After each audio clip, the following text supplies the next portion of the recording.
और अभी में क्या अंतर पाए पहले का प्रोग्राम अभी के जो रिस्पॉन्स आपको मिला? देखिए, पहले रायगढ़ जब मैं आया था तो कार्यक्रम के अंदर 50% युवा और 50% बाकी लोग थे, लेकिन अब की बार मैंने देखा 80% युवा कीर्तन को सुनने आया हुआ था, जो कि बहुत बड़ी बात है। आने वाले 50 साल हमारे धार्मिकता की ओर दिखते हैं हमें, जब कोई 18 साल का 15 साल का बच्चा भजन सुनने आता है। धर्मांतरण को लेकर क्या कहेंगे? धर्मांतरण बिल्कुल गलत चीज़ है। अगर मुझे क्रिश्चियन बनना होता तो भगवान मुझे क्रिश्चियन बना के भेजता, अगर मुझे मुसलमान बनना होता तो मुसलमान बना के भेजता। जब उसने 4 धर्म आपको अलग अलग दे दिए तो आप जिसमें हैं उसी में रहें।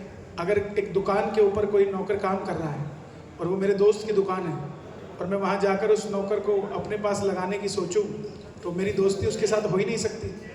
तो यही धर्मांतरण के अंदर हो रहा है कि हम भाईचारा करते जा रहे हैं और सामने वाला जो है पैसा देकर हमारे हिंदुओं को क्रिश्चियन बनाया जा रहा है। एक फादर को बोलो मंदिर में आने के लिए नहीं आएगा, लेकिन हिंदू को बोला जाता है चर्च क्यों नहीं जाता। अगला प्रोग्राम का आगरा में जी, ताज महोत्सव होता रहा है भारत के अंदर बहुत सालों से, और उस ताज महोत्सव की हमेशा विशेषता रही कि वहाँ सूफीज़म चला है, कवालियाँ चली हैं, गज़लें चली हैं।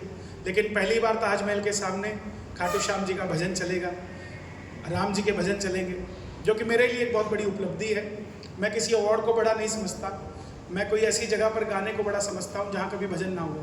अभी हाल ही में मैं ऑस्ट्रेलिया गया था तो वहाँ की गवर्नमेंट ने मुझे पूछा कि हम आपके लिए क्या कर सकते हैं, तो मैंने बोला आपकी पार्लियामेंट में मैं हनुमान चालीसा गाना चाहता हूँ। तो जहाँ धर्मांतरण की बात करते हैं, मैं ऑस्ट्रेलिया में विक्टोरिया के पुतले के नीचे हनुमान चालीसा गा कर आया हूँ और उन्होंने सुना है। जय श्री श्याम। राजनीति रास नहीं आई, आपको बहुत कुछ उठापटक हुई और एक आपने भजन भी गाया था, जो राम को लाए हैं हम उनको लाएंगे। उसको राजनीति से जोड़ के भी देखा जा रहा है कि आप किस धारा में आप तैर रहे हैं। देखिए, पहली बात तो राजनीति मेरे लिए बनी नहीं है। दूसरी बात, जो इस सवाल को आप कह रहे हैं कि उठापटक बहुत हुआ, तो मेरे लिए सबसे बड़ी बात है कि मुझे सबको राम से जोड़ना है। हम राम का नाम किसी एक पार्टी के लिए नहीं गाते। वो बात अलग है कि एक पार्टी राम के लिए काम कर रही है, दूसरे विपक्ष में काम कर रही है। मेरा मत ये है कि अगर देश के प्रधानमंत्री नरेंद्र मोदी जी अयोध्या जा सकते हैं तो राहुल गांधी जी को भी जाना चाहिए, उसमें राजनीति नहीं होनी चाहिए। अगर मैंने ये कहा है कि कांग्रेस में जाने से कांग्रेस वाले भी खाटू श्याम जी या अयोध्या जा सकते हैं, तो मेरा लक्ष्य इतना ही है। ना मैंने कभी इलेक्शन लड़ना था, ना कभी मुझे इलेक्शन लड़ना है, ना कभी लड़ना चाहता हूँ। मुझे खुद माननीय हमारे गृह मंत्री अमित शाह जी ने कहा था हरियाणा से कहाँ से चुनाव लड़ना चाहते हैं। मैंने खुद मना किया कि मैं नहीं लड़ना चाहता, क्योंकि जिस धारा में मैं बह रहा हूँ उस धारा में युवा बह रहे हैं और मैं किसी एक जगह का प्रतिनिधि नहीं बनना चाहता। मैं तो पूरे देश में श्याम बाबा का प्रतिनिधि बन के घूम रहा हूँ, इससे बढ़कर पद मेरे लिए कोई नहीं हो सकता। बात रही राजनीति की, तो खुले मंच से हमें कहना चाहिए जो हमारे धर्म के लिए काम करें। हम कब बोलेंगे? जब सारे क्रिश्चियन बन जाएंगे। हम कब बोलेंगे? जब सारे मुसलमान बन जाएंगे। पूरी दुनिया के अंदर एक सिर्फ भारत है जो बहुसंख्यक हिंदुओं के साथ बैठा है। अगर यहाँ भी हिंदुओं की सुनवाई नहीं होगी और यहाँ का हिंदू जागरूक होकर किसी ऐसे दल का साथ नहीं देगा जो उनके लिए काम कर रहा है, तो फिर क्या इसको हम अफगानिस्तान बना दें? बहुत सारे धर्माचार्य ये भी कहते हैं कि राम को कोई कैसे ला सकता है। ये धर्माचार्य कहते हैं, कुछ मुसलमान भी कहते हैं, लेकिन मैं उनको यही कहना चाहता हूँ कि हमारे यहाँ तो गणेश चतुर्थी को हम गणेश जी भी लाते हैं, दिवाली के दिन हम लक्ष्मी भी लाते हैं। और कहीं अगर मंदिर बन रहा है रायगढ़ में, अगर मान लो मंदिर बना श्याम बाबा का, तो जो मूर्ति लाई जाती है तो यही कहा जाता है पिताजी श्याम बाबा को ला रहे हैं। ये नहीं कहता श्याम बाबा पिताजी को ला रहे हैं। तो एक तंबू से लेकर प्रभु राम को हम महलों तक लेकर आए हैं, उसी सफ़र को राम को लाना कहा गया है। लेकिन अगर किसी को समझ ना आए तो मैं किसी को समझाने के लिए यहाँ नहीं बैठा। हम तो फिर गाते रहेंगे कि यूपी में भगवान निकल रहे हैं अपने ही अंदाज में और शंकर भी निकलने वाले हैं शायद ताज में। जी, एक आखिरी सवाल मेरा ये है आपसे कि जो आप इतने साल से श्याम बाबा की सेवा कर रहे हैं, आपके जीवन में व्यक्तिगत तौर पर कितनी आप उसमें ऊर्जा महसूस करते हैं और क्या कुछ बदलाव आप महसूस करते हैं, और क्या उम्मीद है कि जो समाज के युवा जो अपराध की तरफ बढ़ रहे हैं या नेगेटिविटी की तरफ बढ़ रहे हैं, वो इस नाम से जुड़कर एक सकारात्मक नज़रिए के साथ आगे बढ़ सकते हैं जीवन में? देखिए, मेरा ये मानना है कि जो सेकुलर सोच है एक जगह ना होने की, ऐसे युवा ही भटकते हैं। अगर वो एक जगह हो जाए तो वो कभी भटकेंगे नहीं। जिस प्रकार हमारे अगर सनातनी बच्चे हैं, अगर उनको ये समझ आ जाए कि हमारे धर्म से अच्छा कुछ भी नहीं है, हमें और कहीं नहीं जाना, तो वो डटे रहेंगे, एक उनको विजन मिलेगा। और मेरे जीवन में अगर ऊर्जा की बात करें तो 100% श्याम बाबा ही है। मैं तो कहीं हुई नहीं, अगर मैं कहीं खड़ा हूँ, यहाँ भी बैठा हूँ, तो वो उनके कारण ही बैठा हूँ। और जीवन में जब जब मुझे उनकी ज़रूरत होती है, जब जब महसूस करता हूँ, तब तब मेरे सामने आप भक्तों के रूप में खड़े होकर मिलते हैं, और कोई कारण नहीं है। मित्तल जी, धर्म संसद की बात होती है बार बार, प्रयागराज में भी बात हुई संसद को लेके, आपको क्या लगता है कितनी ज़रूरत है धर्म संसद की? धर्म संसद की ज़रूरत बहुत ज़्यादा है। हमारे यहाँ अगर वक्फ बोर्ड को ज़मीन मिल सकती है तो सनातन बोर्ड भी होना चाहिए, इसमें कोई किंतु परंतु नहीं है। नहीं तो इतने बड़े महाकुंभ के अंदर ये वक्फ बोर्ड वाले कहते हैं हमारी ज़मीन पे महाकुंभ लग रहा है, तो कोई उनसे पूछे कि जब वो थे ही नहीं तब गंगा यमुना सरस्वती का मिलन हो चुका था। इन लोगों को समझाने की ज़रूरत है कि जितना अपना अपना करते हैं उतना भाईचारा भी निभाएं।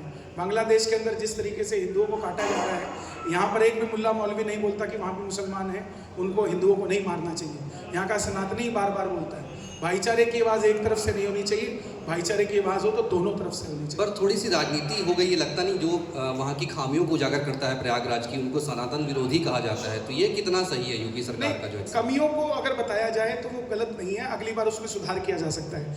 लेकिन महाकुंभ को मृत्यु कुंभ कह देना, मुझे नहीं लगता कि कोई समझदार इंसान ऐसी बात बोलेगा, और किसी को कहने की हिम्मत नहीं होती। मक्का मदीना में जब भगदड़ मची थी तो बंगाल की सरकार ने वहाँ के श्रद्धालुओं को 10-10 लाख रुपए दिए थे।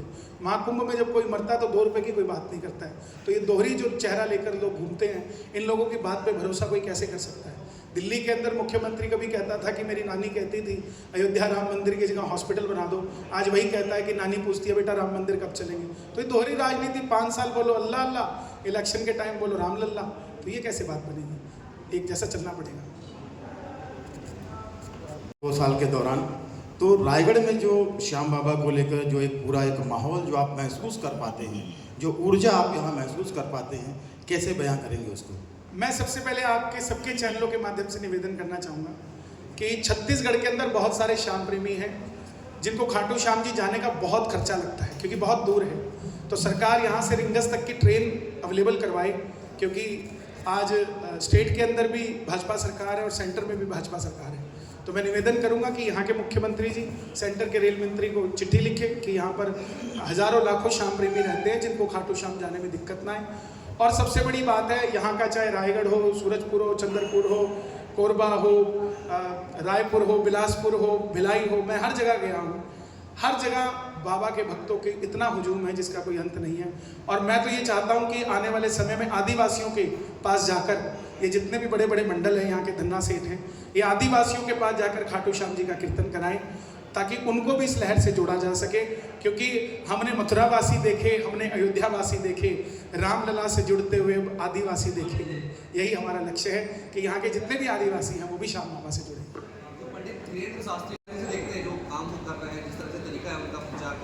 ये देखिए, इसमें कोई दो राय नहीं है। पंडित धीरेन्द्र शास्त्री जी ने बालाजी के नाम को बहुत आगे किया, बागेश्वर धाम को। प्रदीप मिश्रा जी भोलेनाथ को आगे लेकर चल रहे हैं। ये हमारे सनातन की, मुझे लगता है कि कलयुग नहीं, ये सनातन युग शुरू हो चुका है, जहाँ पर सनातनियों को बोलने के लिए पूरा हक दिया जा रहा है। पूरे डंके की चोट पे भगवा लहर रहा है। आज हम सलमान खान, शाहरुख खान की नहीं बल्कि हम महाराजा छत्रपति शिवाजी के बेटे छावा की मूवी देखने जाते हैं, जिसके अंदर हमें समझ आता है कि औरंगज़ेब हमारे किस तरीके पूर्वजों को नमक लगा लगा कर मारता था। लेकिन अब समझ में आया औरंगज़ेब को भी कि उसने लगा लिए जितने नमक लगाने थे, अब हमारी चलती, हम नमक लगा के दिखाएंगे औरंगज़ेब। ये अच्छा है, प्रचार हो रहा है, सभी कर रहे हैं। देश के तमाम संतों को हम प्रणाम करते हैं। राजनीति में कलाकारों को ही नहीं, उन सब लोगों को आना चाहिए जिसकी बात दबी हुई है, कुचली हुई है। अगर हमारे देश में कोविड आया, अभी जितने भी हमारे साज वाले हैं, गाने वालों को तो पैसा अच्छा मिलता है, साज वालों को नहीं मिलता, तो सर वो कोई ऑटो चलाने लग गया, कोई रिक्शा चलाने लग गया, कोई दिहाड़ी करने लग गया। हुनर तो है उसमें, लेकिन गरीबी के कारण दब गया। तो सरकार को कहीं ना कहीं स्किल एंड डेवलपमेंट अगर मिनिस्ट्री चलती है तो ऐसे साज वालों को भी 5,000 रुपये भत्ता महीने का या कुछ इस तरीके से देना चाहिए, जिससे कि कला जीवित रहे। क्योंकि देश को कला की ज़रूरत होती है, कला को देश की ज़रूरत नहीं होती। आप इतना खुल के बोलते हैं, तो कभी राजनीतिक दबाव सहना पड़ा आपको? मुझे कभी राजनीतिक दबाव सहना नहीं पड़ा। हमारा क्या भाई, हम भजन गाते हैं, अपनी इच्छा से गाते हैं, कोई नहीं गाने देगा। एक समय छत्तीसगढ़ में ऐसा भी था, पूरा कीर्तन हो जाता था, जैसे ही जो राम को लाए शुरू करते थे साउंड बंद करा देते थे। आज हम डंके की चोट पे गाते हैं। जहां हमें रोकेंगे ठीक है, एक बार रोक सकते हैं, 2 साल रोक सकते हैं, 3 साल रोक सकते हैं, 10 साल रोक सकते हैं, 500 सालों तक रोका राम मंदिर को, लेकिन किसी के रोके से नहीं रुका। दबाव अगर हिंदू महसूस करेगा तो चिंता मत करो, जैसे भगवान कृष्ण ने जन्म लिया, जैसे भगवान राम ने जन्म लिया, सनातन को कोई माइकल लाल नहीं दबा पाया, आने वाले समय में भी कोई नहीं दबा सकता। ये ऐसे ही चलता रहेगा। जी के बीच में आप जी ज्ञान देते हैं, जो वाक्यांश बोलते हैं, सच की धरातल पर उसका कितना सच्चाई आप उसकी महसूस करते हैं, या आपने महसूस किया है जो वाक्यांश आप बीच बीच में बोलते हैं? देखिए, आप खुद देखिए, 5 लड़के आज से 15 साल पहले अगर खड़े होते थे और उसमें एक ने तिलक लगाया होता था तो 4 उसका मजाक उड़ाते थे कि पंडित जी आ गए। आज वो 5 में अगर आज भी वो अकेला तिलक लगा के खड़ा है तो 4 अगर बोलते ना पंडित जी आ गए, तो वो सामने से जवाब देता है कि मुझे तो गर्व है हिंदू होने पे, तुम्हें गर्व है क्या? ये छोटा बदलाव नहीं है। नहीं, मैं दृष्टांत की बात कर रहा हूँ, जैसे आप कुछ मैं जितने भी दृष्टांत बोलता हूँ वो मेरे कोई लिखे हुए नहीं है, वो सब सच हैं। लोगों के हमारे पास फ़ोन आते हैं, और अभी मैंने इसीलिए आपकी भ्रांतियों को दूर करने के लिए एक लाइव सेशन भी शुरू किया है मेरे कन्हैया मित्तल ऑफिशियल पे, जिसपे हम टेलीफोनिकली सबकी आवाज़ पूरी दुनिया को सुनाते हैं, और वो लोग अपना पर्चा, अपना करिश्मा साक्षात सबको सुनाते हैं। उसमें मुझे किसी के लिए भी भगवान को पुजवाने के लिए आपको कोई लेख लिखना पड़ेगा? भगवान की तो लीलाएं हैं जिसके कारण वो पूजे जा रहे हैं। आजकल लोगों को एक गलत फहमियाँ हो गई कि हर चीज़ का उन्हें एक प्रूफ चाहिए, लेकिन सनातन का प्रूफ, अब लोग कहते थे राम के वहाँ होने का भी प्रूफ चाहिए, तो जो 21 वकील लगे ये प्रूफ करने के लिए कि राम वहाँ थे ही नहीं, वहीं हमारे तुलसी पीठाधीश्वर स्वामी राम भद्राचार्य जी, जिनको आँख ही नहीं दी, उन्होंने बता दिया राम कहाँ जन्मे। तो जो आज तक मांगते आएंगे ना प्रमाण, सनातन खुद उठ के उनको प्रमाण देगा, मुझे प्रमाण देने की जरूरत नहीं है। आपने थोड़ी देर पहले आदिवासियों के बीच में श्याम भजन या फिर जो सनातन का संदेश ले जाने की बात कही है।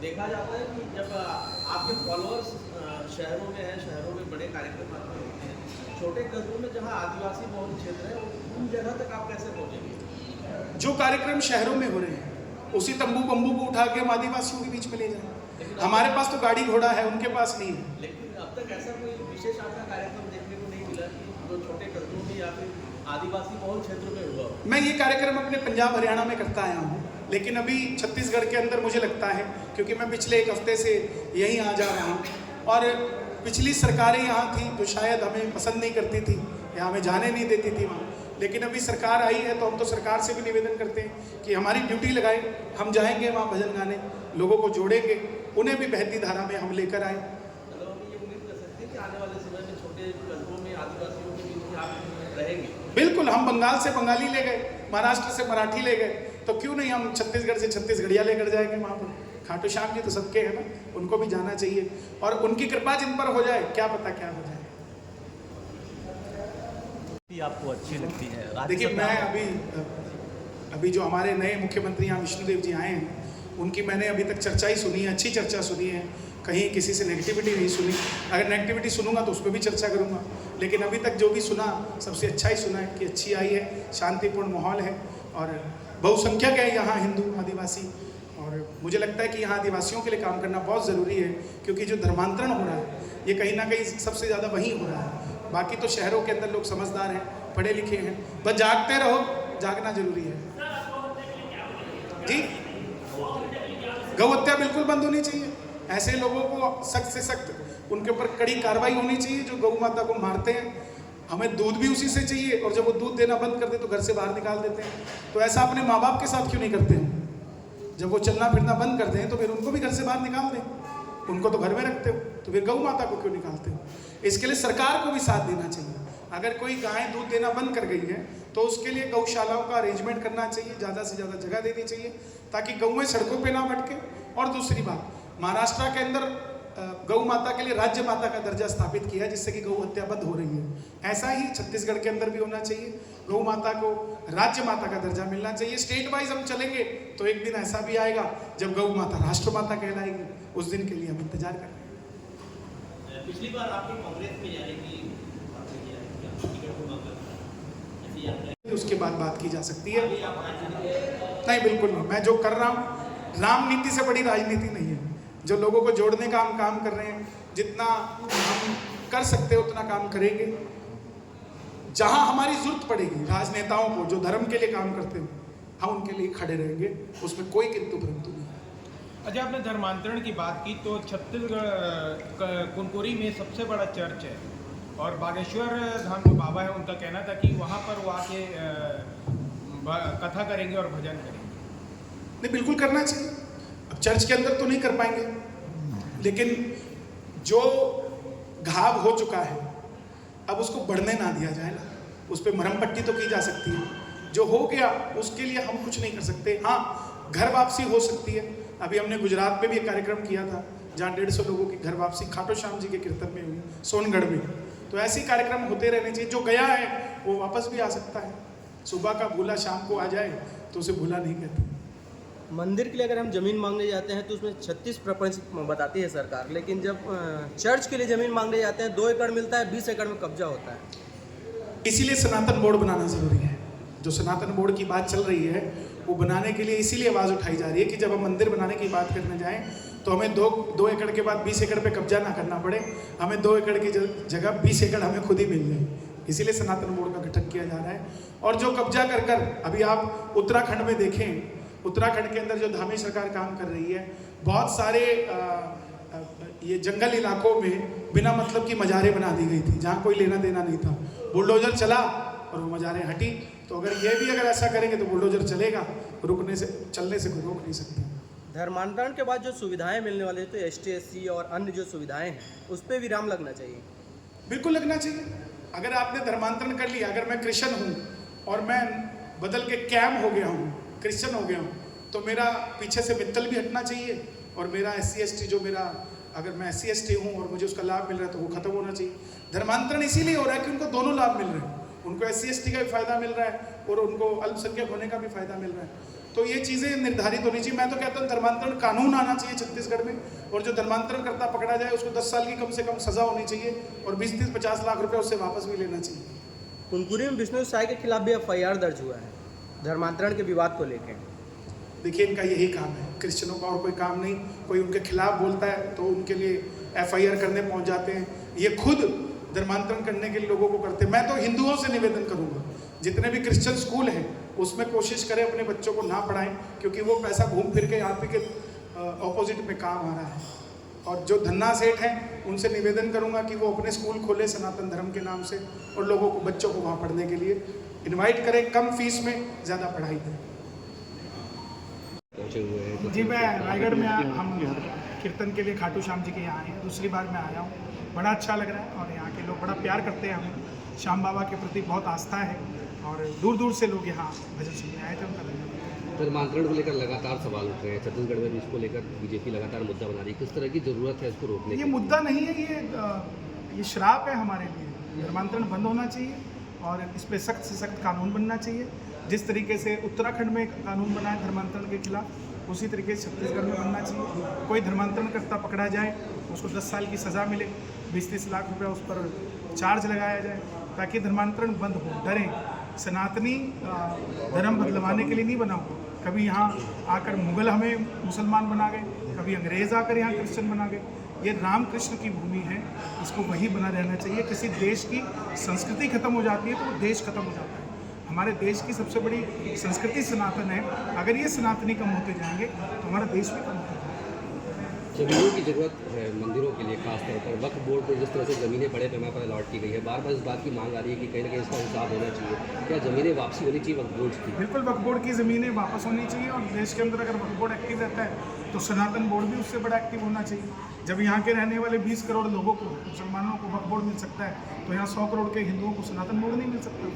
ये निंदनीय विषय है और सोचनीय विषय है कि हमें इसके लिए काम करना चाहिए। भारत के प्रत्येक हिंदू को इसके लिए आवाज़ उठानी चाहिए कि सनातन बोर्ड होना चाहिए। सार्थक प्रयास नहीं हो पा रहे सनातन बोर्ड के? सार्थक प्रयास होता है लेकिन उसके बाद कुछ उसमें भी मतभेद की स्थितियाँ होती हैं। देखिए, आवाज़ जब उठनी शुरू हो जाए ना तो फिर बात बनी जाती है। एक चिड़िया, एक जगह आग लगी तो एक चिड़िया अपनी चोंच से पानी भर भर के उसमें डाल रही थी। हजारों कौवे एक चिड़िया का मजाक उड़ा रहे थे कि चिड़िया तेरे चोंच के पानी से आग बुझने वाली नहीं है। चिड़िया ने कहा, मुझे पता है मेरी चोंच के पानी से आग नहीं बुझेगी, लेकिन जब इतिहास लिखा जाएगा तो तुम्हारा नाम तमाशा देखने वालों में और मेरा नाम आग बुझाने वालों में लिखा जाएगा। आज बात उठी है, जो लोग तमाशा देख रहे हैं उनसे निवेदन, आगे आओ, आग बुझाने में हम सब मिलकर इस देश के अंदर सनातन को आगे लेकर जाएं और भारत के हिंदुओं को सिर्फ भारत में नहीं पूरे विश्व में एक पहचान दें।